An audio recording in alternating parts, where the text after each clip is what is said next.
We have a society in which there are an awful lot of people who have no idea that Stalin, Hitler, Mao Zedong all came to power promising the same kinds of things that Ms. Ocasio-Cortez is promising, and it led to mass murder, led to dictatorship, it led to genocide. These promises are old promises, and they invariably lead to bad things. Wow. Welcome back to Harvard. That was political commentator Ben Stein making an historic comparison to remember. But Stein is just one member of the chorus attacking first-term Democratic Congresswoman Alexandria Ocasio-Cortez of New York. Acting conservative activist James Woods described the Congresswoman as, quote, the most dangerous person in America right now. And he warned, forget the FBI list, most wanted list, ignore her at your peril. I'm joined now by U.S. Democratic Congressman from California, Barbara Lee, and Jason Johnson, politics editor for TheRoot.com. Congresswoman, you're right in the middle of this. What do you think on the Democratic caucus side when one member becomes the target for all this hate? Well, first of all, the hate is disgusting, but that's who they are. The Honorable AOC, she is actually really engaging with young people. She's really bringing forth optimism and a lot of energy and creativity, and she's connecting with people, and that's what we need. That's what our democracy needs, Chris. And so we're seeing more new voters, more younger people really beginning to understand what their government is about, and that's for the people. We've got candidates running for president. Martin O'Malley, for example, I think is running again. And John Delaney would kill for publicity like this. Yes. They don't get any attention. And then she's out there brilliantly, obviously getting support in the progressive community, but also drawing fire. I mean, Ben Stein's a guy with brains. What do you call him? Stalin, Hitler, Mao Zedong? He should stick to old game shows and 80s teen flicks, right? I really think that the criticism of Ocasio, it comes from two sections. One, you've got the sort of angry, trollish, incel Republicans who just hate seeing a charming Latina woman who's in a position of power. The other side, I think, is jealous Republicans. She's like Dennis Rodman or Gronkowski. You hate her because she's not on your side. Republicans wish they could find a young, dynamic, charismatic member of Congress who can make policy instead of just trolling people online. Well, they did have an interesting person in Utah, Mormon Utah. They had Mia Love. Unfortunately, they didn't really treasure her enough, according to her. They didn't back her. What do you think about the positive influence?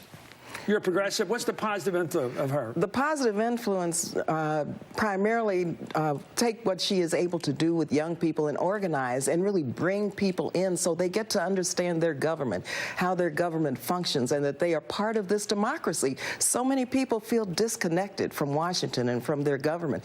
Also, she has many ideas, and she's putting these ideas into practice, into policies that are really going to change in this country. She's dealing with systemic issues, institutional issues. You know, Trump didn't start all the bad stuff that's happening in this country. And so we have some basic... He didn't start the Iraq War. You're right about that. You're right about that. And so she's addressing some of the basic reforms and changes that this country needs at its core. Well, let's talk politics, because politics has gotten under Trump especially. That is one thing that's changed. Nicknames, personal attacks, no more just an ideological battle, which is legitimate, which we'd love to have. Right. Why are they going after her personally, making fun of her? It's almost like she's getting the Pocahontas treatment pretty early. Oh, yeah. Well, like I said, they're afraid. She is a Latino woman. She's Puerto Rican. And you have to remember that the sort of whipping boy of this administration has been Latinos, even more so than black people. And I can say that objectively. Mexicans are this, and these people are that, and how they're treating Puerto Rico with these sort of white nationalist policies. Puerto Ricans are Americans. Exactly. This administration doesn't treat them as if they are. So Ocasio-Cortez is not only a member of Congress, but she's someone who can powerfully speak back against these issues. And here's the thing, Chris, in 2020, millennials are going to be the largest voting population. You need someone like that at the forefront. My hunch, and you're the politician, you're the expert on this too, is that the Democratic fight for the nomination is going to be focused on African-American women. It's going to be focused on young people, people on the left, if you will, the progressives. It's going to be there. It's not going to be all white guys about this thing. Yeah, it's going to be there, but it's going to be those candidates who can bring the country together. And certainly, African-American women have been the backbone and the most consistent and smartest voters, really, quite frankly, of the Democratic Party. Is this payday? All these years, I mean to say positively, all the years of backing white males for public office, It's not payday so much as it is black women, women of color, women can lead. We can lead this country, we can lead the world, and our experience brings that to the table and coming up with new ideas. How's the glass ceiling doing right now? Still there? Well, listen, we elected 113 women into Congress this last November. We have more women of color, more people of color ever. We have a more diverse Congress, and so I see this as a positive, and we're moving forward. You're one of the leaders. You're one of the pioneers. I mean, you're not that old, but you're a pioneer. Anyway, U.S. Congresswoman Barbara Lee of Oakland and Berkeley and all those great places, and Jason Johnson. When we return, a look at the